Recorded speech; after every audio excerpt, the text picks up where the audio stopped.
Hola, bienvenidos. Soy Guillermo Jeremía y en la entrevista que viene en Telediario Televisión vamos a referenciar un reclamo, una lucha que tiene a un colectivo de mujeres que está tratando de que se remueva una práctica que hoy es delito y que antes se justificaba ancestralmente o nunca se justificó, pero que ahora, menos que en los tiempos en donde era una práctica concebida como naturalmente.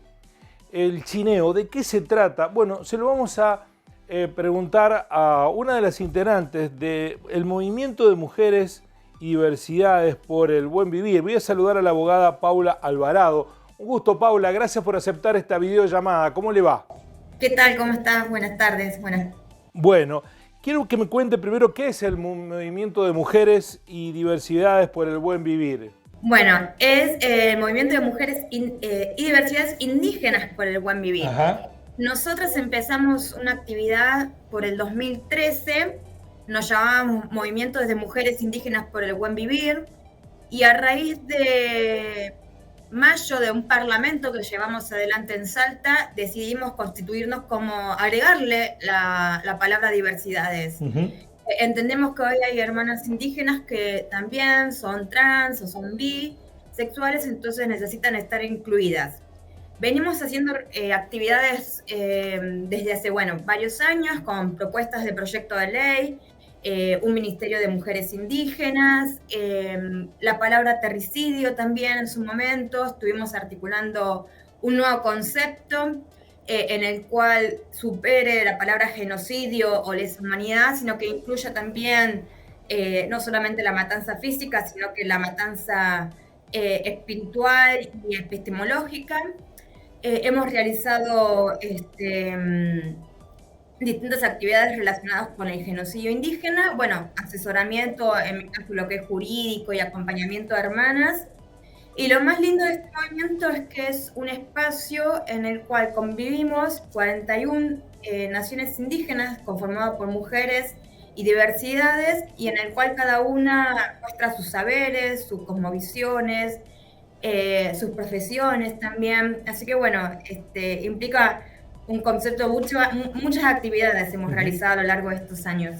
Agrupan a mujeres indígenas, está bien dicho porque a veces caemos en el lugar común de utilizar términos que no son propios, a veces usamos pueblos originarios, a veces aborígenes, a veces indígenas. ¿Ustedes aceptan esa terminología indígenas? Sí, incluso hoy yo soy de la Constitución Andina, reivindicamos el concepto de indias también. Si a mí me preguntan, yo me considero india. Son conceptos que le estamos dando una vuelta de rosca y reivindicándolos, que en su momento eran peyorativos, hoy los sacamos a la luz y nos decimos así hoy. ¿De qué etnia desciende usted, Paula? Pueblo Coya. Ajá, del pueblo Coya. ¿Y dónde reside hoy? Hoy estoy viviendo en la ciudad de Buenos Aires, tratando de terminar un doctorado en Derecho Internacional. Pero bueno, a veces yo me recibí hace más de 12 años de abogada también en la UBA, y empecé en su momento la carrera de Ciencias Políticas también. Todo uno cuando tiene una necesidad de estudiar también porque hay que demostrar el doble de lo que es nuestros saberes para poder estar o en la academia o dar clases. Entonces, hay una necesidad de estar estudiando permanentemente. Así que ahí desafiando el doctorado y veremos si vuelvo a Jujuy, donde son mis familiares allá. Así que esperamos ver qué sucede en el transcurso de los años. Este movimiento de mujeres indígenas y diversidades se constituye con etnias o representaciones de etnias de todo el territorio argentino. Exacto. Desde Ushuaia hasta La Quiaca.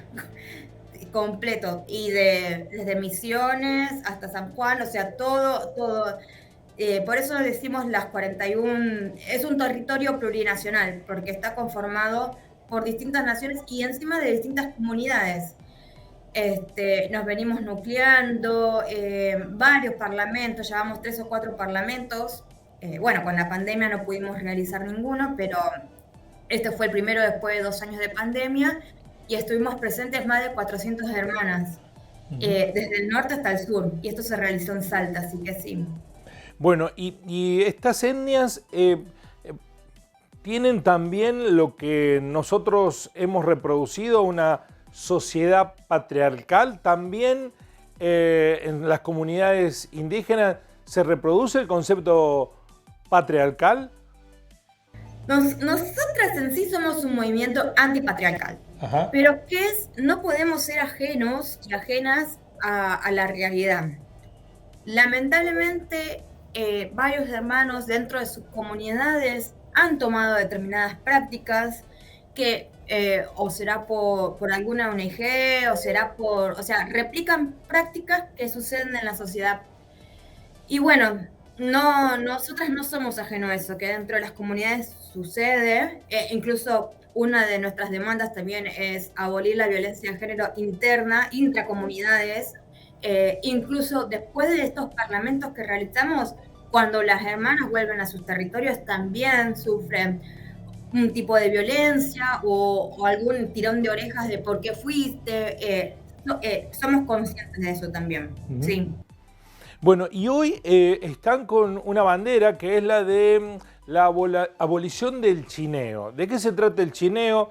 Perdón que transite el camino del desconocimiento absoluto porque, entre otras cuestiones, ya lo vamos a hablar, existe falta de información sobre nuestros pueblos originarios, ¿no? Da la impresión que algunos se creen que son unos pocos, pero usted habla hasta de 40, más de 40 naciones. Así que yo le pido disculpas por recapitular o por lo menos intentar estar informado al respecto. Nada que disculpar, y aparte esto nos sirve para visibilizar nuestro movimiento y nuestras peticiones también.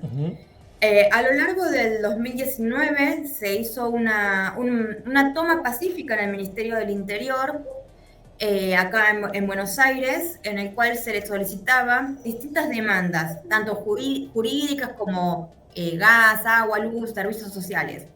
A raíz de allí, varias hermanas coincidían en que tenían 2 o 3 familiares que habían sido abusadas cuando eran menores de edad. Bueno, y esto se fue replicando y bueno, llevamos adelante después un campamento climático, justo en diciembre, antes de la pandemia, y ahí vimos que era habían patrones sistemáticos: mujeres indígenas, niñeces indígenas, primera menstruación, criollos, que tienen cierto nivel político y económico en aquel lugar. Entonces habían patrones iguales. A partir de ahí nosotros salimos con una campaña que era basta de chineo, y todo eso lo sostuvimos hasta mayo de este año. ¿Qué sucedió en mayo? Bueno, a raíz de toda esta cantidad de hermanas que habían, notamos que era mucho más fuerte esto. O sea, nuestra campaña basta era, bueno, termínenla, pero ahora no, ya vamos por la abolición. Queremos que se termine y que se tipifique y que el Estado se haga cargo. A raíz de este parlamento que duró 5 o 6 días en la ciudad, en Salta, era testimonios constantes de encima algunos contados en primera persona también, que eso fue muy fuerte. Y bueno, a partir de ahí volvimos a nuestros territorios, y creo que a la semana ya empezamos a elaborar políticas públicas. O sea, esto el Estado lo sabe, se lo vamos a hacer mostrar y le vamos a exigir. Y salimos con un exigitorio, o sea, ya no es un petitorio, sino que exigimos al Estado determinadas cuestiones. Y a partir de ahí, nuestra campaña, la abolición del chineo, y bueno, la idea es visibilizar no solamente el chineo, porque sabemos que existe, pero ¿qué es lo que pasaba? Antes que avance, Paula, ¿qué define el chineo? O sea, ¿de dónde viene esa caracterización y qué acto es? Bueno, básicamente son violaciones que sufren las niñeces indígenas por parte de los criollos. Que estos criollos encima tienen un patrón especial, que tienen poder económico, poder social, y que cuentan con la aquiescencia del poder judicial. Claro, ¿y en qué circunstancias se da esto, Paula?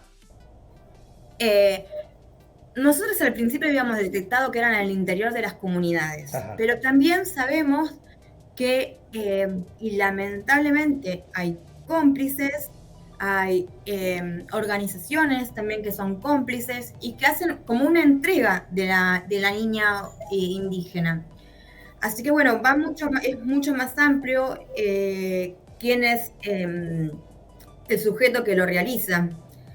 Y hasta a veces es doloroso porque hemos, hemos tomado conocimiento que incluso a veces hasta caciques están como sabiendo esto, ¿no? Ujú. Entonces eso es lo Sí. lamentable.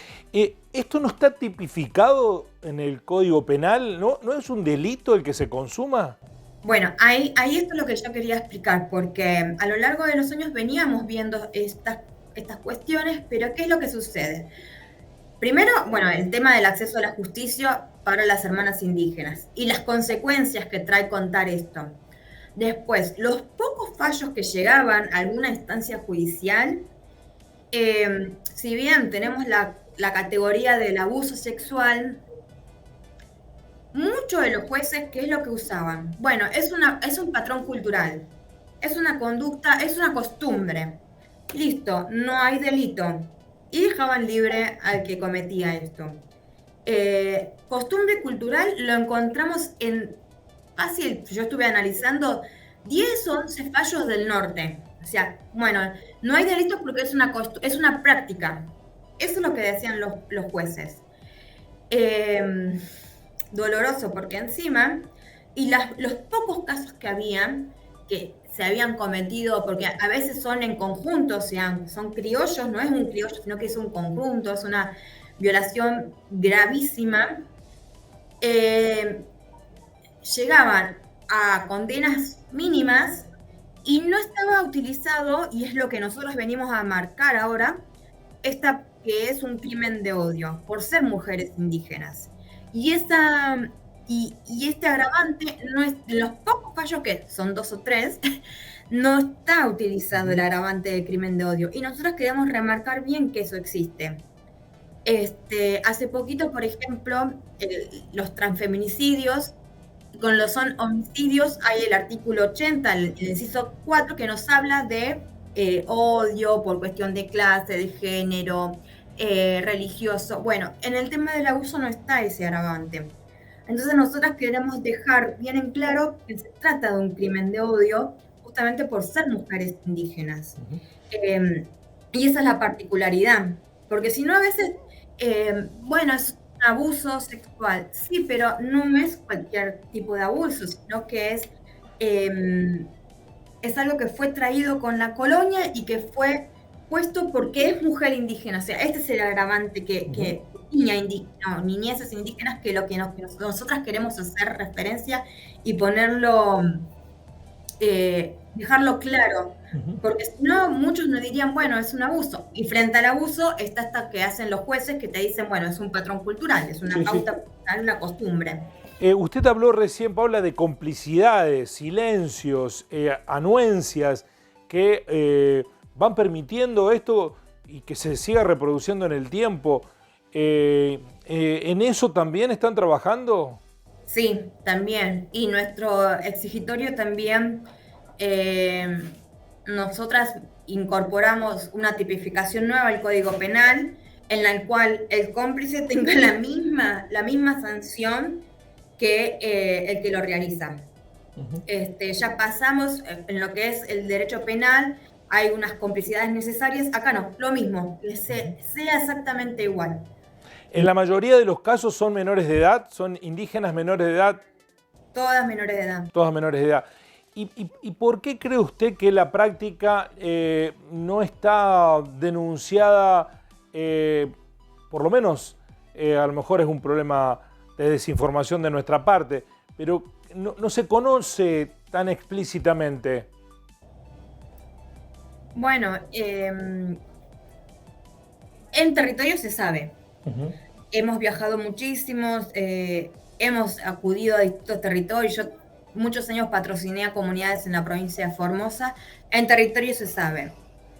Y esta campaña es un pedido de colaboración a los medios de comunicación amigos para que traten de visibilizar, porque se sabe y se calla por estas mismas complicidades políticas, lamentablemente políticas en territorio también, políticas partidarias, ONGs que acompañan, Iglesia Católica en ciertos lugares del norte, en Salta en particular, en Jujuy también, Iglesia Evangelista en lo que es Formosa.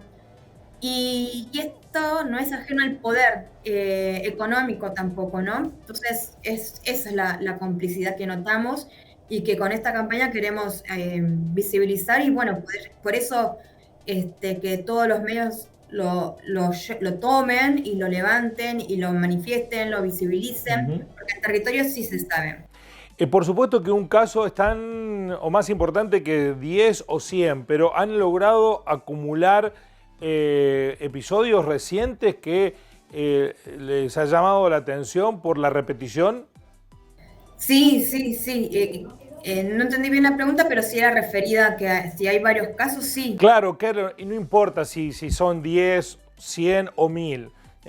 Para la calidad el delito que se tiene que juzgar, importa uno, y con eso y lo que quería preguntarles si les sorprendía a ustedes cómo la práctica se reproduce. Bueno, sí, sí nos sorprendió y por eso les contaba que en el Parlamento escuchar personas así, digo, de mi edad, que no somos muy avanzadas, que lo hayan sucedido 2 o 3 veces cuando eran jovencitas, y después tienen que sostener la lucha durante toda su vida con un territorio. Y la cantidad de hermanas que, digo, por eso digo de mi edad, cercanas a mi edad, que lo habían pasado en sus infancias. O que tenían, o sea, ellas y que conocían a una prima, una tía, una sobrina que le había pasado exactamente lo mismo. Así que sí. Y generalmente son criollos que viven en los lugares próximos, que someten a las comunidades indígenas a una relación de poder económico. ¿Quiénes son los autores materiales de estos hechos? Sí, son criollos y también eso lo que quería comentar en un momento es que en ciertos lugares existe,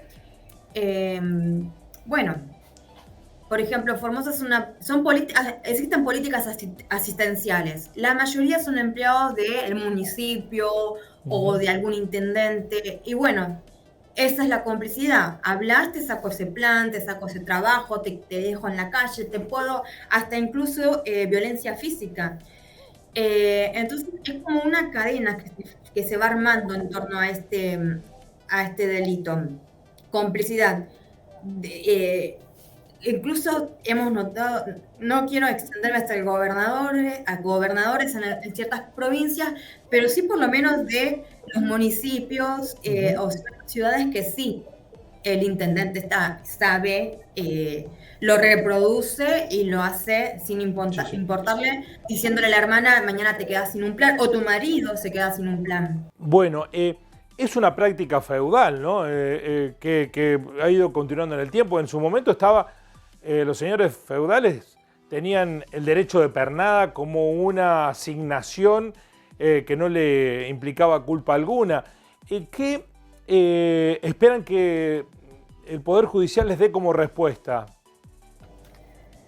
No, ahora lo que nosotros exigimos ya no es al Poder Judicial, no es a un gobernador, sino que es al Estado mismo, la cabeza central, incorporación de este delito en el Código Penal, responsabilidades, sanciones y con eso intentar, o nuestra campaña es la abolición completa. Sabemos que hay ciertas cosas que lamentablemente por el sistema en el que vivimos es muy difícil, hay que cambiar muchísimos patrones culturales del Estado que hoy lo vemos un poco imposible, pero con por lo menos la incorporación del Código Penal para que se sepa y que ojalá hayan jueces con empatía, que puedan ver esto, ¿no? Pero bueno, a veces en el interior de algunas provincias es muy difícil, Sí, es sí. muy difícil realmente. Por lo que he leído y escuchado, le han solicitado hasta una audiencia al propio presidente. Sí, sí. Y bueno, hemos alcanzado solamente a la secretaria del Ministerio de Mujeres y de Género nada más. Hasta ahí llega nuestros contactos y nuestro pedido. Pero bueno, nosotros vamos a continuar con esto. Eso quería preguntarle si sienten que en su condición de movimiento de mujeres indígenas están siendo escuchadas por otros movimientos que defienden los derechos de las mujeres, movimientos feministas, están siendo escuchadas y contenidas. Sí, sí, eso debo reconocerlo que sí. Incluso, justamente nosotras no nos consideramos feministas, por eso aclaré que éramos antipatriarcales, anticoloniales. Tenemos nuestras diferencias con el feminismo, pero hoy en día están llevando adelante estas voces, están llevando adelante nuestra campaña, e incluso de muchas de ellas hemos tenido colaboración. A raíz de empezar a ver los casos, hay hermanas que en territorio la verdad que la pasan muy mal y han sido estos movimientos quienes han salido a acompañarlas, a culparlas, a asistirlas. Realmente sí, sí, bueno, entendemos que hay la famosa sororidad entre Sí. mujeres, así que bueno, eso está bueno. Bueno, por qué tienen las diferencias con el movimiento feminista ustedes? En realidad, no sé si estaban al tanto de que hace poquito hubo una separación del movimiento del Encuentro Nacional de Mujeres. Hoy hay un encuentro plurinacional y el Sí. encuentro nacional. Eh, Entendemos que es por un reconocimiento o un no reconocimiento del territorio plurinacional. No somos todas las mujeres iguales, no es una mujer clase media que vive en Buenos Aires que lo mismo que una mujer indígena en el interior de la provincia de Jujuy. Sus demandas no son iguales, las formas de dirigirse tampoco son las mismas, y vemos que a veces hay generalizaciones en el cual las diversidades indígenas no estamos incluidas. Esto es básicamente nuestras diferencias, y que bueno, con la división del encuentro nacional la hemos pasado bastante mal. Hoy se está recomponiendo un poco la relación, pero entendemos que también es producto de una construcción, de una sociedad que en el cual ya la Constitución de 1853 decía que había que traer del extranjero, que no habían comunidades, que no existían diversidades acá adentro. Entonces, con esa construcción y que encima tenemos autoridades que hablan de que Argentina se construyó de los barcos, aumentan y fomentan estas cuestiones. Entonces, bueno, es una educación lo que estamos Sí, sí, tratando sí. de llevar adelante nosotras. Bueno, el propio presidente tiene la lógica esta de Argentina, se construyó con quienes bajaron de los barcos desconociendo a los pueblos originarios, ¿no? Exacto, sí. Ujú.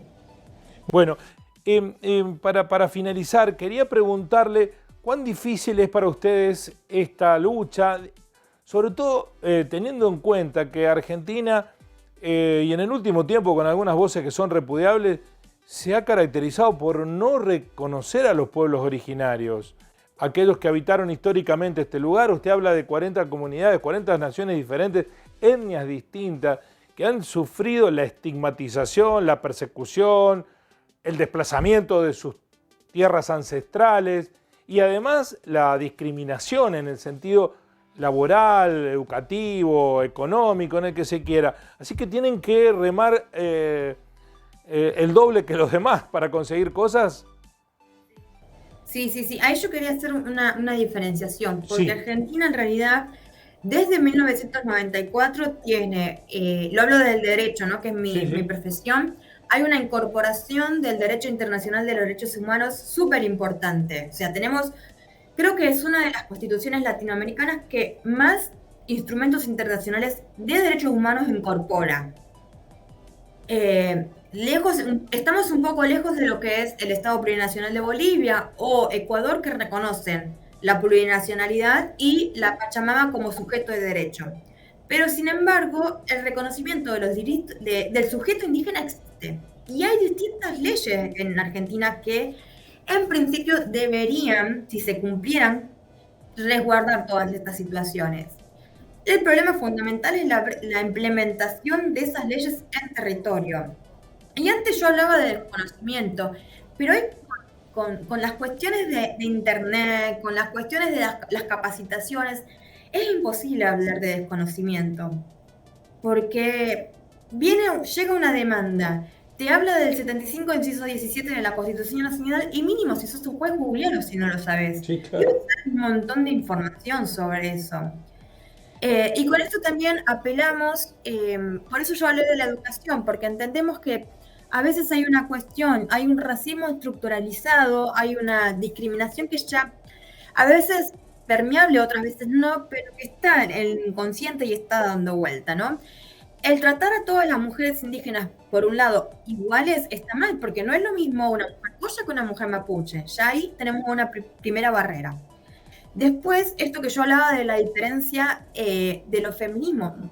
El feminismo, por lo menos, no somos las mujeres, no estamos en una misma situación.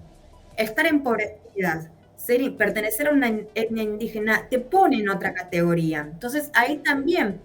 Y la falta de interculturalidad que existe es terrible. Entonces, estas demandas las intentamos hacer desde ese punto de vista, tratando de entender que no es la misma situación.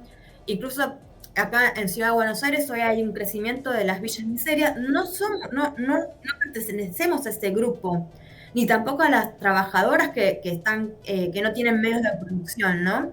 Sino que es otro tipo de situación, otra clase económica, otra clase social, que es diferente. Incluso ya el hombre y la mujer indígena también tienen ya nos estamos diferenciando, ¿no? Si bien hablamos de comunidades y de sujetos indígenas, la mujer indígena está en otra situación. No está en igualdad con el hombre. Por eso también mencionábamos que al principio fue muy doloroso escuchar cuando entendíamos que a veces el chineo y esta complicidad era por algunos caciques. Fue doloroso y hacerlo entender también a otras hermanas lo que estaba sucediendo porque ellas te lo contaban y después empezábamos con este análisis. Bueno, pero ¿quién es el que le dijo que iba a ir? ¿Quién es el que sabe esto? Todo ese análisis costó mucho, llevó y es tristísimo, pero la situación, por eso hablo de dos ramas, jurídica y de papeles, no deberían suceder estas cuestiones, no deberían. Pero hay un racismo invisibilizado, hay esto de estas prácticas que se siguen construyendo todos los días, que se siguen llevando adelante, que no hacen ver estas realidades, lamentablemente. Paula, le agradezco mucho que nos haya didácticamente ayudado a entender la complejidad y el respeto que debemos tener por aquellos que tienen prácticas culturales, ancestrales, devenidas de los pueblos originarios a los que pertenecen. Y ojalá que consigan lo que buscan. Muchísimas gracias por este tiempo que nos dedicó.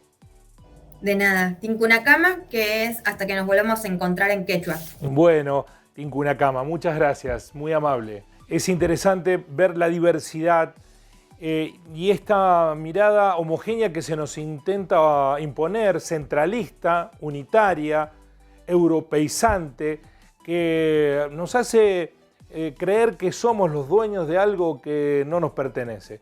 Y esto es parte de una discusión cultural, social, económica, territorial, que debe darse.